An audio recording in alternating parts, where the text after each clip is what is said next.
Hello everyone, Adobe ফটোশপের তৃতীয় ক্লাসে আমরা শিখব টুলস। টুলস বলতে অ্যাডোবি ফটোশপে আমরা সেসব জিনিসগুলোকেই বুঝে থাকি যেগুলা দিয়ে আমরা একটা ডিজাইন ক্রিয়েট করতে পারবো। ওকে, সো ফার্স্ট অফ অল আমরা শিখব মুভ টুল। মুভ টুল হচ্ছে টুলবারের সবার উপরেই থাকে এটা, অথবা কিবোর্ড থেকে আপনি যদি ভি প্রেস করেন তাহলে কিন্তু মুভ টুলে আসতে পারবেন। মুভ মানে আমরা জানি নাড়ানো, অর্থাৎ কোনো একটা জিনিসের জায়গা পরিবর্তন করা, এমন একটা কিছু, তাই না? সো ডিজাইন করার সময় আপনার যদি কোনো ডকুমেন্ট বা কোনো এলিমেন্টসকে তার জায়গা পরিবর্তন করাতে চান, অর্থাৎ মুভ করাতে চান, তার জন্য মুভ টুলের ব্যবহার করব।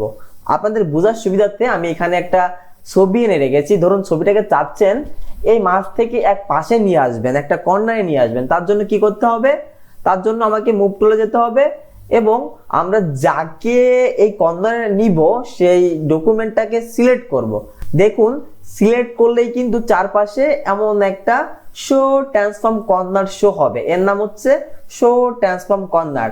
অনেক সময় এটা অনেকে শো করে না, তাহলে আপনি উপরে খেয়াল করলে দেখবেন শো ট্রান্সফর্ম কর্নার নামে একটা অপশন রয়েছে, এটা আপনার টিকমার্ক অফ করা রয়েছে। ওকে, সো আপনি কি করবেন? সবসময় টিকমার্কটা অন করে রাখবেন, তাহলে কি আপনি বুঝতে পারবেন যে এটা সিলেক্ট হয়েছে কিনা। দেখুন এখন কিন্তু এটা সিলেক্ট করা নেই, আমি যদি এটা ক্লিক করি এটা কিন্তু অটোমেটিক্যালি সিলেক্ট হয়েছে, কিন্তু আমরা কিন্তু বুঝতে পারছি না।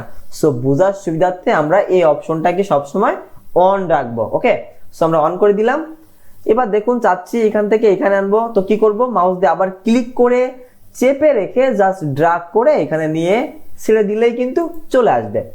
এভাবেই আপনি যে কোনো একটা ছবি, ইমেজ, টেক্সট বা যা কিছু হোক না কেন মুভ করাতে পারবেন মুভ টুল দ্বারা। ওকে, সো আমরা এটাকে ডিলিট করে দেই। জাস্ট এটাকে সিলেক্ট থাকা অবস্থায় আপনি কিবোর্ড থেকে ডিলিট অথবা ব্যাক প্রেস করলেও কিন্তু এটা চলে যাবে। ওকে, সো আমরা এখান থেকে ব্যাক অথবা ডিলিট বাটন চেপে দিলাম, চলে গেল। এবার আমরা দেখব এখানের আরেকটা টুল যার নাম হচ্ছে আর্টবোর্ড টুল। ওকে, সো আর্টবোর্ড টুলে আসার জন্য সেম শর্টকাট ভি প্রেস করলেও কিন্তু আপনি এখান থেকে সিলেক্ট করে ইউজ করতে পারেন। ওকে, সো আর্টবোর্ড টুলে আমরা সিলেক্ট করলাম। আর্টবোর্ড বলতে আমরা কি বুঝি? দেখুন আমাদের সামনে যে সাদা অংশটা রয়েছে এটাই হচ্ছে আর্টবোর্ড। সো আপনার যদি এটাকে মডিফাই করার দরকার হয় তাহলে এটার মাধ্যমে, অর্থাৎ আর্টবোর্ড টুলের মাধ্যমে কিন্তু একটু মডিফাই করতে পারেন। ধরুন আপনি চাচ্ছেন এটাকে আপনি ছোট করে দিবেন, ধরুন এই পর্যন্ত করে দিবেন, তো আপনার মতো করে সিলেক্ট করে আপনি এটাকে ছেড়ে দিলেন, ছোট কিন্তু হয়ে গেল। এবার দেখুন যখন আমরা ছোট করলাম, করার পরে আমাদের চারপাশে কিন্তু চারটা প্লাস আইকন রয়েছে, তাই না? সো প্লাস আইকনের কাজগুলো কি? যদি আপনি চান যে আমি একসাথে অন্য আরেকটা আর্টবোর্ড নিয়ে কাজ করব, অর্থাৎ হয় না মাঝে মাঝে আমাদের বিভিন্ন ডিজাইনের ক্ষেত্রে অ্যাডোবি ফটোশপে অনেকগুলো পেজ নিয়ে কাজ করতে হয়। সো আপনি এখান থেকে কিন্তু ওই পেজটা বা আর্টবোর্ডটা নিতে পারবেন। কিভাবে? জাস্ট আপনি এই প্লাস আইকনে এসে যদি একটা ক্লিক করেন তাহলে কিন্তু একটা আর্টবোর্ড চলে আসলো, আর একটা আর্টবোর্ড দেখতে পাচ্ছেন। আরো যদি ক্লিক করেন আরো চলে আসবে, যদি উপরে ক্লিক করেন তাহলে কিন্তু উপরে চলে আসবে, যদি বামে ক্লিক করেন বামে আসবে, যদি নিচে ক্লিক করেন নিচে আসবে। এইভাবে কিন্তু আপনি অনেকগুলো আর্টবোর্ড নিয়েও কাজ করতে পারেন। ওকে, তো আশা করি আমরা আর্টবোর্ড টুলের কাজটাও বুঝে গিয়েছি যে আমরা আমাদের এখান থেকে যে আর্টবোর্ড সাইজটা আছে সেটা কন্ট্রোল করতে পারি এবং প্রয়োজনে আরো অনেকগুলো আর্টবোর্ড নিতেও পারি। এবার দেখুন আপনাদের প্রশ্ন থাকতে পারে যে আর্টবোর্ড টুলের সাইজটা কি আমার মেজারমেন্ট ওয়াইজ নিতে পারবো কিনা? হ্যাঁ, অবশ্যই পারবেন। দেখুন আপনি যখন আর্টবোর্ড টুলে এসে একটা আর্টবোর্ডকে সিলেক্ট করছেন, আর্টবোর্ড সিলেক্ট থাকা অবস্থায় কিন্তু এরকম চারটা পয়েন্ট চারপাশে শো থাকবে। সো আপনি এইভাবে টেনেও বড় করতে পারেন, অথবা দেখুন এই উপরে ওয়াইড এবং হাইডের একটা অপশন রয়েছে। আপনি যদি এখান থেকে আপনার প্রয়োজন মতো, সাপোজ আমি এখানে চাচ্ছি, এখানে আছে পিক্সেলে যে 1383 পিক্সেল, যদি আমি চাই 10 ইঞ্চি করে দিব তাহলে কি 10 দিয়ে জাস্ট ইঞ্চি লিখে এন্টার করলে কিন্তু আমার ও অটোমেটিক্যালি পিক্সেলে কাউন্ট করে নিবে। ওকে, সো এইভাবেও কিন্তু আমাদের মন মতো ডাইমেনশন দিয়েও পেজ ক্রিয়েট করতে পারি। ওকে, আশা করি বুঝতে পেরেছেন। সো এবার আমরা কন্ট্রোল জেড দিয়ে ব্যাকে চলে আসলাম। এবার কন্ট্রোল জেড কি? কন্ট্রোল জেড হচ্ছে আন্ডো করা, অর্থাৎ আমরা আগের অবস্থাতেই ফিরে আসতে চাচ্ছি। এবার আন্ডোটার অপশনটা কই পাবো? এটা যদি আপনি ইডিট অপশনে চলে যান, ইডিট থেকে দেখবেন এখানে আন্ডো ডিলিট লেয়ারে যে কন্ট্রোল জেড রয়েছে। ওকে, এটা হচ্ছে আন্ডো। কন্ট্রোল জেড দিলে আপনি আন্ডো করতে পারবেন, অথবা যদি আপনি আন্ডু করার জন্য এখানে এসে ক্লিক করেন, তাহলে কিন্তু আন্ডু হয়ে যাবে। আমাদের কিন্তু সবার আগে এটা ছিল, আমরা ডিলিট করে দিয়েছিলাম, সেটা কিন্তু চলে আসলো। ওকে, এবার আমরা চলে যাব পরবর্তী টুলে। এটা হচ্ছে যার নাম হচ্ছে রেক্টেঙ্গুলার মার্কিও টুল। এটা এক্স্যাক্টলি সিলেকশন করে অন্য একটা জায়গা থেকে নতুন একটা ইমেজের কিছু অংশ কেটে আনা বা কোনো একটা শেপ ক্রিয়েট করা, যেটা কিনা বর্গাকৃতির মতোই হবে, এই ধরনের কাজের জন্য কিন্তু এই রেক্টেঙ্গুলার মার্কিও টুলটা ব্যবহার করা হয়। চলুন কিভাবে এবার দেখা যাক। ফার্স্ট অফ অল আমরা এখানে একটা ইমেজ ওপেন করব। ইমেজ ওপেন করার জন্য আমরা চলে যাব ফাইল মেনুতে, ফাইল থেকে ওপেন অথবা কিবোর্ড শর্টকাট কন্ট্রোল ও। তো আমরা ওপেন করলাম। ওপেন করলে দেখুন আমরা আমাদের সোর্স থেকে যে ছবিটা আছে সেটা সিলেক্ট করলাম, করে জাস্ট ওকে করে দিব। ওকে করে দিলে কিন্তু আমাদের সামনে আমাদের ছবিটা ওপেন হয়ে যাবে, তাই না? এবার ধরুন আমরা চাচ্ছি এই ছবিটা থেকে যে বাংলাদেশের লোগোটা আছে, বাংলাদেশ ক্রিকেট বোর্ডের, সেই লোগোর অংশটা জাস্ট কেটে নিব। তাহলে কি করব, এই টুলে এসে এটাকে সিলেক্ট করে দেন জাস্ট আমরা ক্লিক করে চেপে রেখে ড্রাগ করব। ওকে, এবার দেখুন আমাদের প্রয়োজন মতো ড্রাগ করা হলে তারপর আমরা ছেড়ে দিব। এবার দেখুন আমাদের কিন্তু এই পাশ থেকে একটু কাটা পড়েছে, তো আমাদের কিবোর্ড থেকে জাস্ট ডাউন অ্যারো অথবা আপ অ্যারো অথবা ডান বাম যে অ্যারোটা আছে এটা দিয়েও কিন্তু আমরা এটার অ্যাডজাস্টটা ঠিক করে নিতে পারবো। তো আমরা ঠিক করে নিলাম।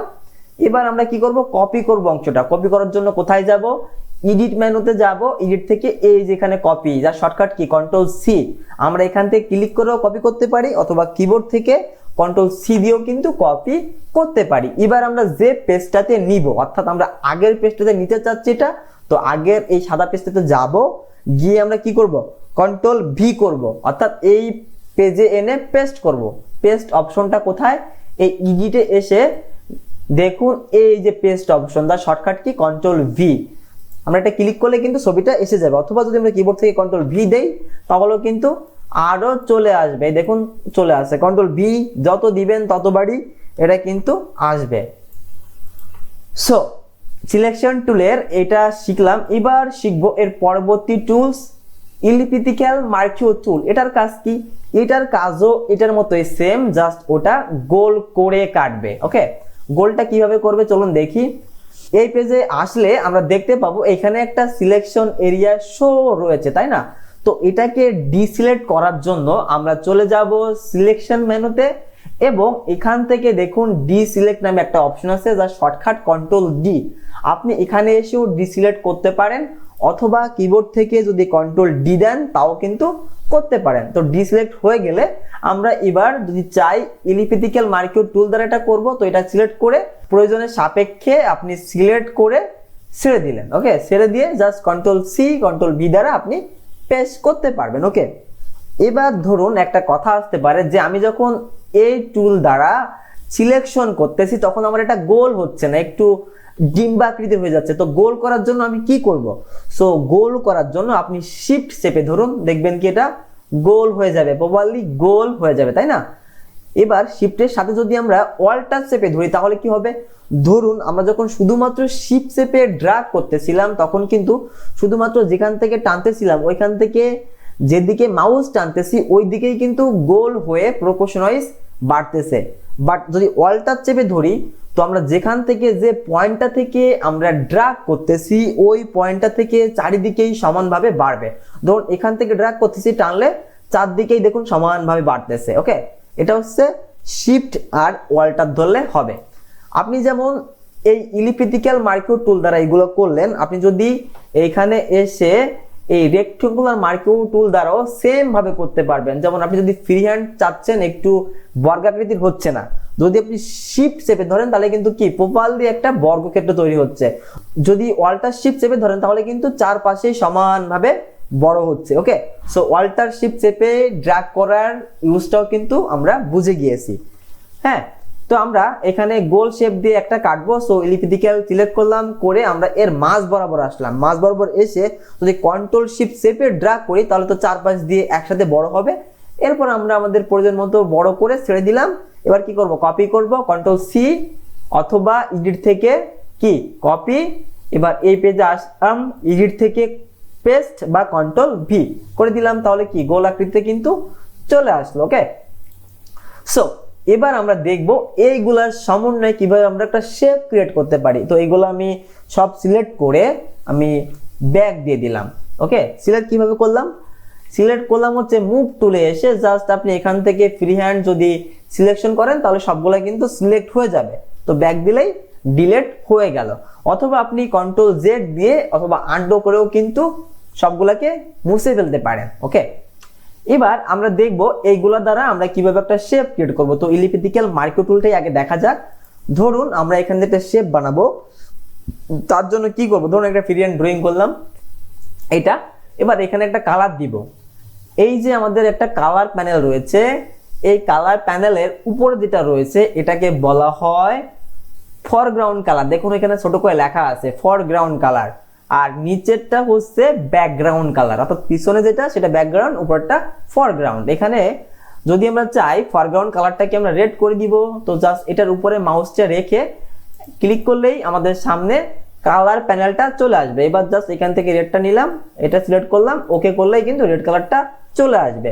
সেম ভাবে আপনি যদি ব্লুকে চেঞ্জ করতে চান জাস্ট নিচেরটার উপরে আসবেন, এসে ডবল ক্লিক করলে বা একটা ক্লিক করলেই আপনার সামনে কালার প্যালেটটা ওপেন হবে। ওকে, এবার আপনি ধরুন এখানে গ্রিন চাচ্ছেন, গ্রিনটা দিলেন, ওকে করলেন, গ্রিন কালারটা চলে আসলো। এবার ধরুন এখানে আমরা রেড কালারটা দিব, এটা হচ্ছে ফরগ্রাউন্ড কালার, তাই না? তো ফরগ্রাউন্ড কালার জন্য আমরা ইউজ করব কিবোর্ড থেকে অল্টার ব্যাক বা delete space, alter backspace অথবা ডিলিট বাটন। ওকে, সো আমরা এটা চাপলাম, চাপলে কি আমাদের কিন্তু রেড কালারটা চলে আসলো। ওকে, এবার ধরুন আমরা একটা ফুললি রাউন্ড একটা গোল আঁকবো, তাহলে কি আমরা শিফট চেপে ধরে যদি ড্র্যাগ করি অথবা শিফট অল্টার চেপে যদি ড্র্যাগ করি তাহলে কিন্তু একটা প্রপারলি একটা রাউন্ড শেপ ক্রিয়েট হচ্ছে, তাই না? সো এখানে যদি আমরা চাই যে ব্যাক কালারটা অর্থাৎ গ্রিন কালারটা ইউজ করব, তাহলে কি আমরা কন্ট্রোল ব্যাক দিলেই কিন্তু আমাদের গ্রিন কালারটা চলে আসবে। ওকে, সো সেম ভাবে আপনি যদি এটাকে ডিসিলেক্ট করতে চান তাহলে কি করতে হবে মনে আছে? আমরা কি করেছিলাম, সিলেকশনে গিয়ে ডিসিলেক্ট অথবা কন্ট্রোল ডি। শর্টকাটগুলা যত তাড়াতাড়ি সম্ভব মুখস্থ করার চেষ্টা করবেন অথবা শর্টকাটগুলাই বেশি ইউজ করবেন, তাহলে হয় কি আপনার ডিজাইন করতে সময় কম লাগবে। ওকে, সো আমি এটা সিলেক্ট করলাম, আমাদের সিলেকশনগুলা চলে গেল। ওকে, এমন ভাবেই কিন্তু আপনি ইলিপ্টিক্যাল মাইক্রো টুল দ্বারা যেমন ওভেল শেপগুলা ক্রিয়েট করতে পারলেন, আপনি চাইলে এই পাশের যে রেক্টেঙ্গুলার মাইক্রো টুল আছে এটা দ্বারাও কিন্তু আপনি কি প্রপারলি স্কোয়ার শেপ অথবা আয়তের ক্ষেত্রের মতো শেপ প্রত্যেকটা শেপই ক্রিয়েট করতে পারবেন। আশা করি এই দুইটা টুল বুঝতে পেরেছেন।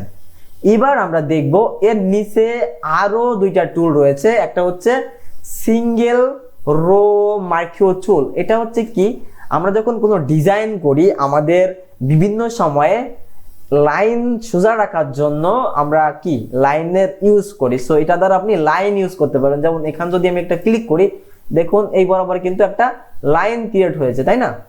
এবার ধরুন এই লাইনটাকে আমি চাচ্ছি একটা কালার দিব, ওই সেম ভাবে কন্ট্রোল ব্যাক অথবা অল্টার ব্যাক দিয়ে কিন্তু আমরা এখানে ফরগ্রাউন্ড এবং ব্যাকগ্রাউন্ড কালারটা সেট করে দিতে পারি। ধরুন আমরা এখানে দিলাম অল্টার ব্যাক। ওকে, এবার কন্ট্রোল ডি দ্বারা ডিসিলেক্ট করলাম, এই যে কিন্তু আমাদের কালারটা কিন্তু চলে আসলো। তো এইভাবে আমরা যদি চাই যে এটাকে আমরা হরাইজন্টালি দিব লাইনগুলো, তো এটা ইউজ করতে পারি। যদি চাই যে ভার্টিক্যালি দিব তাহলে কি আমরা এটা ইউজ করতে পারি, কলাম বরাবর যেটা দিব। ওকে, সো এটা যদি দেই তাহলে কি এই সেম ভাবে ক্লিক করলাম, ক্লিক করলে এমন একটা যে বরাবর দিব আর কি সেই বরাবর দিয়ে আমি কিন্তু কালার সেট করে দিতে পারি। যদি মডিফাই করার দরকার হয়, ধরুন চাচ্ছি এই বরাবর দিব, তো এখানে ক্লিক করলেন, যদি এই বরাবর চান এখানে ক্লিক করলেন, করলেই কিন্তু ও সিলেকশন এরিয়াটা ওইখানে নিয়ে যাবে, জাস্ট একটা ক্লিক।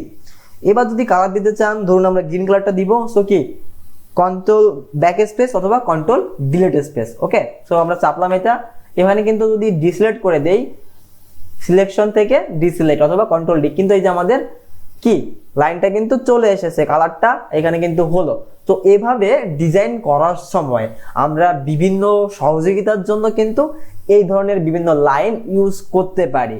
ওকে, সো আশা করি আজকের এই চারটা টুল আপনারা খুব ভালো মতো বুঝতে পেরেছেন, এবং আমার ক্লাসে যতগুলো শর্টকাট ছিল এবং যতগুলা জিনিস ছিল এগুলো একটা খাতায় অবশ্যই নোট করবেন এবং বাসায় বসে প্র্যাকটিস করবেন।